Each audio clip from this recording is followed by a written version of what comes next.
It was nearly midnight when Nurse Eliza Carter zipped up her coat and stepped out of the side exit of St. Mary's Community Hospital. The rain was relentless, a steady sheet that fell from the night sky and soaked everything it touched. She pulled her scarf higher, her breath visible in the cold air, and started toward the staff parking lot. The day had been long, 3 emergencies back to back, an elderly patient who reminded her of her grandfather, and a young mother who hadn't stopped crying in the neonatal unit. Eliza was tired, her feet ached, and all she wanted was a warm blanket, her cat Momo, and silence. But just as she passed the bench near the ER waiting room, she caught a glimpse of something, or someone, huddled under the dim flicker of the street lamp. A man. Sitting hunched forward, his arms crossed tight over his chest, water pouring off his shoulders. His hood was up, head bowed low, and for a second, Eliza thought he might be asleep, or worse. Instinct kicked in. She turned, walking toward him carefully. "Sir? Are you all right?" Her voice was soft but firm, the way she spoke to disoriented patients. The man flinched but didn't respond. She could see his hands were red from the cold, and his jeans were soaked through. He didn't look homeless, his clothes were worn but not ragged, but there was something about him that seemed lost. "Sir," she tried again, kneeling slightly to meet his gaze, "it's cold and dangerous to stay out here. Are you hurt?" Slowly, he looked up. Dark eyes met hers, hollow with exhaustion, shadowed with something deeper, grief. Pain. Shame. Eliza's breath caught. "Please," she said, her voice softening. "Let me help." He shook his head, his voice barely a whisper. "I just need to sit. Just for a bit." Eliza hesitated, then reached into her nurse's tote and pulled out the emergency blanket she always kept tucked in for nights just like this. She draped it gently over his shoulders. He didn't stop her. "You're freezing," she murmured. "Come inside. There's a heated bench in the triage area. I can get you coffee. You don't have to talk. Just get warm." The man closed his eyes, letting out a long breath, then finally nodded. Slowly, painfully, he stood. She noticed then the limp, subtle, but telling. He was injured. "Lean on me if you need to," she offered, and to her surprise, he did. Inside, the night nurse at the desk raised a brow, but Eliza waved her off with a quiet look. She led the men to the small break room just past the reception desk and helped him sit. Then, wordlessly, she poured him hot coffee, set a packet of sugar beside it, and knelt to examine his leg. "Sprained," she said mostly to herself. "But there's swelling. You should have this x-rayed." He didn't respond. "What's your name?" she asked, standing again. There was a long pause before he answered. "Daniel. Just Daniel. No last name." Eliza nodded. "Well, Daniel. I'm Eliza. You don't have to tell me anything, but you're safe here. No one will bother you. Just rest." He sipped the coffee, his hands trembling. She noticed the watch on his wrist, scratched but expensive, and the small scar above his brow, almost hidden beneath his wet hair. There were layers to this man, she realized. Something about the way he scanned the room, how he kept his back to the wall. Military, maybe. Or someone used to being cautious. Eliza didn't pry. She knew pain when she saw it. And she knew that sometimes, silence was the only answer someone could offer. Over the next hour, Daniel barely spoke. He didn't fall asleep either. He just stared at the wall, like he was seeing something only he could understand. Eliza brought him dry scrubs from the staff locker room, a towel, and gauze for the small cut on his hand. He accepted everything with quiet gratitude. "Thank you," he said finally, his voice rough like gravel. "You didn't have to do this." Eliza gave a small smile. "It's what I do. People show up broken, and I try to patch them up. Doesn't matter who they are." Daniel looked down at his hands, then whispered, "What if they're too broken to be patched?" Eliza sat down beside him, her tone gentle but unwavering. "Then we keep them company until they're ready to try." Silence stretched between them, heavy but not uncomfortable. Outside, the rain kept falling.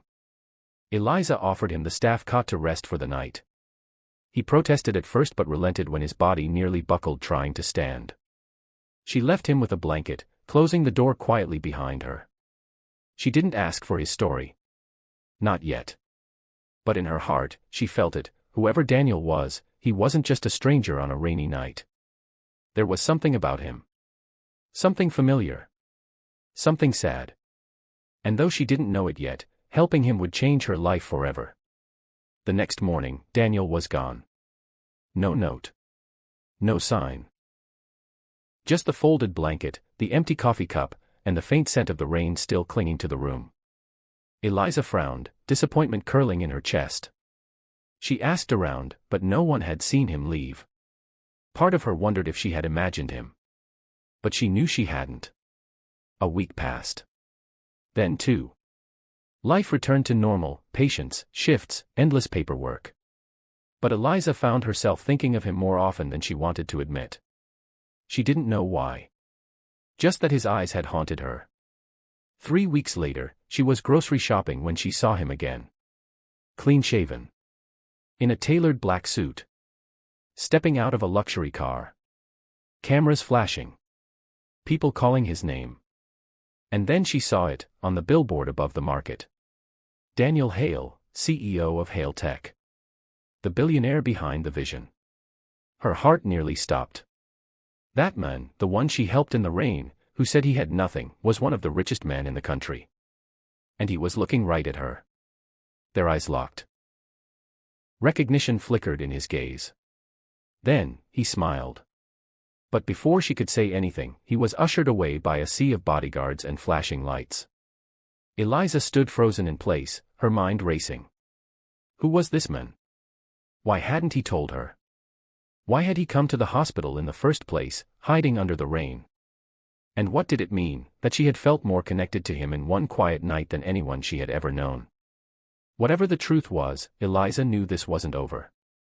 It was just beginning. Eliza's hands trembled as she stepped out of the elevator into the gleaming marble-floored lobby of Hale Tech. The receptionist, dressed in a black blazer with the company's golden emblem pinned neatly over her chest, looked up and offered a polite smile. "Good morning. Do you have an appointment?" Eliza hesitated before nodding. "Yes. I'm here to see Mr. Daniel Hale." He requested it." The woman typed quickly, then nodded. "Of course. He's expecting you. Go right on up, top floor."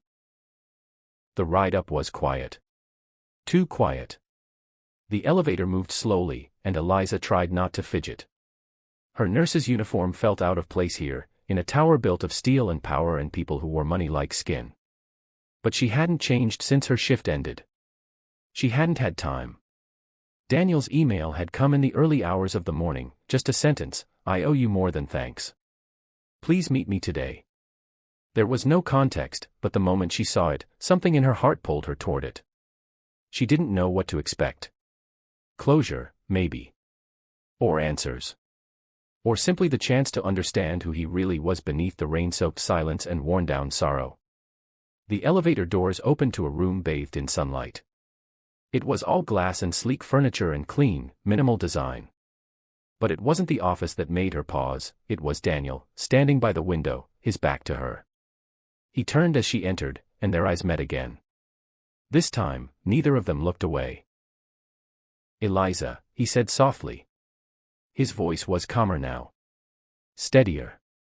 The weight he'd carried that night in the rain seemed slightly lighter, but it hadn't vanished. It still lingered in the crease between his brows and the shadows in his eyes. "Thank you for coming." She stepped forward, her voice barely above a whisper. "You didn't tell me who you were." He exhaled slowly and nodded. "I didn't think it mattered that night. I didn't want it to." Silence stretched between them. "Why were you at the hospital? Why not in a hotel or with friends?" He hesitated. "Because I had nowhere to go." "Not really. My father died that day. And we hadn't spoken in years. I had just walked out of the boardroom where I told my company I'd be stepping down. Everyone thought I'd lost my mind. And maybe I had. I just walked. In the rain. Until I ended up there." He looked away. "I wasn't Daniel Hale that night. I was just someone who'd lost too much and didn't know how to carry it." Eliza's throat tightened. You didn't have to be anyone for me to care. He nodded slowly. And that's what scared me. That's why I left. His eyes found hers again. But I haven't stopped thinking about you, Eliza. About that night. About the way you saw me, not the name, not the company, not the history, just me. She moved closer, gently taking the seat across from him. That's what people do when they care. Daniel smiled faintly, then reached into his jacket pocket and placed something on the table between them, a small, simple bracelet. The same hospital wristband he had worn that night, now laminated and kept like a fragile piece of something sacred. This reminded me that I'm not untouchable. That even in the worst moment of my life, someone was kind to me without needing a reason. I didn't save your life, Eliza said quietly. I just did what anyone should have done. But no one else did, Daniel replied, his voice thick with emotion. You did. They sat in silence for a moment, and then Daniel leaned back, his eyes softer now. I've taken a leave from Hale Tech. I needed to rebuild. Not the company, myself. He looked at her with something new in his gaze, hope. I want to do something real. Start a program for nurses who give everything and are forgotten. A foundation. In your name. Eliza blinked. Daniel, I didn't help you for something in return. I know, he said gently. That's why it means everything. She stood slowly, overwhelmed. You don't need to honor me. Just, live better. Be better. That's more than enough. He smiled. Then maybe you can help me figure out how. The room grew quiet again, but this time it wasn't heavy, it was safe. Shared. Then he said, can I ask you something even more impossible? She raised an eyebrow. What? Can I take you out to dinner?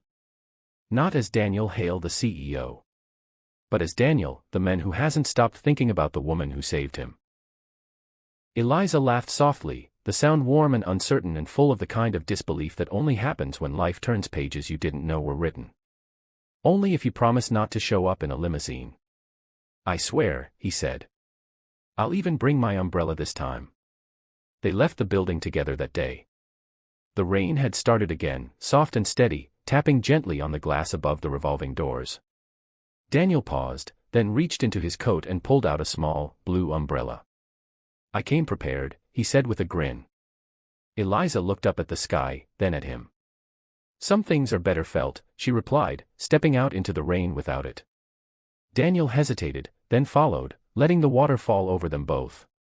And in that moment, as they walked side by side in the rain where it had all begun, something unspoken passed between them.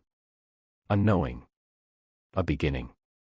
Sometimes, all it takes is one quiet night, one broken man, and one kind nurse to rewrite an entire story. Clapperboard, ending call to action, use this at the end of the video. If this story touched your heart, please give it a like and subscribe to our channel for more emotional and powerful journeys. Let us know in the comments, have you ever helped a stranger, only to find they changed your life in return? The weeks after their unexpected reunion moved with a quiet rhythm, like the slow, careful steps of two people relearning how to trust the world. Daniel and Eliza spent time together, not under boardroom lights or fluorescent hospital ceilings, but beneath cafe umbrellas, in the sun-dappled corners of bookstores, and on peaceful walks in the park where their conversations flowed like healing streams. There was no rush. No expectations. Just presence. Connection. Something that neither of them had allowed themselves to hope for in a long time. Daniel had always been surrounded by people, board members, assistants, investors. But Eliza was different. She didn't want anything from him. She didn't even ask about his money. Sometimes, she even forgot he had it. He liked that. He loved the way she laughed at the smallest things. The way she listened with her whole body. The way she spoke about her patients as if they were part of her own family.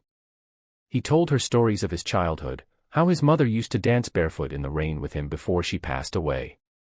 How his father, strict and powerful, never forgave him for choosing compassion over control. How the empire he'd built didn't feel like his own anymore. Eliza never judged. She just sat with him in the silence, never trying to fix, only holding space. One evening, as the sun dipped low over the city skyline, Eliza invited him to her apartment for dinner. It was small and warm and full of life, cat toys under the couch, books piled on the table, little sticky notes reminding her to buy oat milk and check on her elderly neighbor. Daniel had never felt more at home. He stood in the doorway, watching her hum in the kitchen as she stirred a pot of soup. "You really live here," he said with a soft smile. "This place feels real." She looked over her shoulder, grinning. "What's that supposed to mean?" "I mean it's not staged or spotless or cold. It's lived in. Like you." She threw a towel at him playfully. "Are you saying I'm messy?" "I'm saying you're warm," he said quietly. Her smile faltered just slightly, her eyes softening. "No one's ever said that to me before." After dinner, they sat on the couch with mugs of tea and Momo the cat curled between them. The night was still. Outside, rain tapped gently against the window again, a familiar rhythm they both remembered. "Do you think," Eliza said softly, "that we were supposed to meet that night?" Daniel took a moment. "I don't believe in fate." "Not exactly. But I believe in people showing up when we need them most." He turned toward her, his voice barely a whisper. "You saved me. And I don't just mean that night. I mean every day since." Their eyes met and held. Eliza's breath caught as Daniel leaned in slowly, as if giving her every chance to pull away. She didn't. Their lips met in a kiss that wasn't rushed or fiery, but deep, and tender, and healing. The kind of kiss that says, "I see you. I understand. I want to stay." From that night forward, their lives began to intertwine like ivy finding sunlight.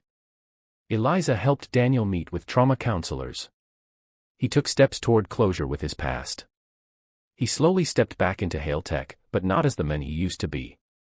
This time, he built programs to serve communities, set up scholarship funds for nursing students, and offered free tech clinics in underserved areas. He brought Eliza to the ribbon cutting of the very first one. She stood beside him, her heart full as he gave a short, powerful speech. But he ended it not by talking about profits or projections, but by telling the story of a kind nurse who found a man in the rain and reminded him what it meant to be human. That night, the city celebrated. But Eliza and Daniel stood quietly on the rooftop garden of his building, looking out at the skyline. "You've changed," she said, brushing a hand along his arm. "Because of you," he said. "You showed me what it means to care without condition." She looked up at him, her voice trembling slightly. "You changed me too, Daniel. I used to give so much of myself away. But you taught me it's okay to be held sometimes. To be chosen." He pulled her close. "Then let me keep choosing you." A few months later, on a quiet rainy morning, Daniel knelt in the community garden where they volunteered together and opened a small velvet box. Eliza laughed through tears as she said yes. It wasn't about the ring or the moment. It was the journey. The love that grew from pain. The hope that bloomed after the storm. And when their wedding day came, it rained. Not a storm, but a gentle, soft mist, like the world was blessing them in its own quiet way. As they stood beneath a white arch wrapped in ivy and lights, Daniel whispered into her ear, "Rain was never the end for us. It was the beginning." Clapperboard, ending call to action, use at end of chapter 4. If this love story moved your heart, please click the like button and subscribe for more emotional stories. And in the comments, tell us, have you ever found something beautiful when you least expected it? Your story might inspire someone else to believe in love again. The first morning in their new home was quiet, the kind of quiet that cradles a soul instead of pressing it down. Daniel opened his eyes slowly, the sunlight pouring through sheer curtains painting golden stripes across their bedroom floor. He turned to find Eliza already awake beside him, her head resting on his chest, her hand curled gently over his heart. She was tracing slow circles, her breathing even and calm. For a moment, he just watched her, overwhelmed by the truth, he had everything he never thought he deserved. It had been 1 year since their wedding. 1 year since the day the sky wept soft tears of blessing and Eliza walked toward him under an umbrella of white roses. Life had not been perfect since then, but it had been real, filled with purpose and partnership. Daniel still attended therapy. Eliza still pulled late shifts at the hospital. They argued sometimes, about dishes left in the sink or his habit of leaving wet towels on the bed, but they always ended the day in each other's arms, reminding themselves that love wasn't in grand gestures alone, but in the everyday staying. After breakfast, her pancakes, his coffee, they sat out in the garden. Daniel had planted roses for her, calling them Eliza's Fire, because they bloomed bright red even in the cold. They were seated on a bench he'd built with his own hands, her head leaning on his shoulder, when he broke the silence. "Do you ever wonder why it happened the way it did? That night, in the rain." Eliza smiled. "I used to. But now I think, maybe it had to be rain. Because if the night had been warm and calm, you never would have come to the hospital. And I never would have seen you standing there like a ghost." He chuckled. "You didn't even flinch when I asked to stay in the waiting area." "I was tired and soaked and my feet hurt," she laughed. "But something in your eyes said you needed kindness more than I needed rest." They grew quiet again. Then Daniel turned toward her. "I've been thinking about something," he said, almost nervously. "I want us to adopt." Eliza's head snapped up. "Adopt?" He nodded, his eyes shimmering. "I've been visiting the children's center near the hospital. There's a boy there, 8 years old. His name is Luca. He reminds me of myself at that age. But gentler. He's been in foster care since he was 3. And I think we could give him the kind of home neither of us had growing up." Eliza blinked through sudden tears. "Daniel, are you sure?" "I've never been more sure of anything." She reached for his hand, squeezing it. "Then let's do it. Let's bring him home." The process wasn't easy. It took 6 months of paperwork, interviews, background checks, and court hearings. There were moments of doubt, moments when Eliza lay awake wondering if they were ready. "Boo.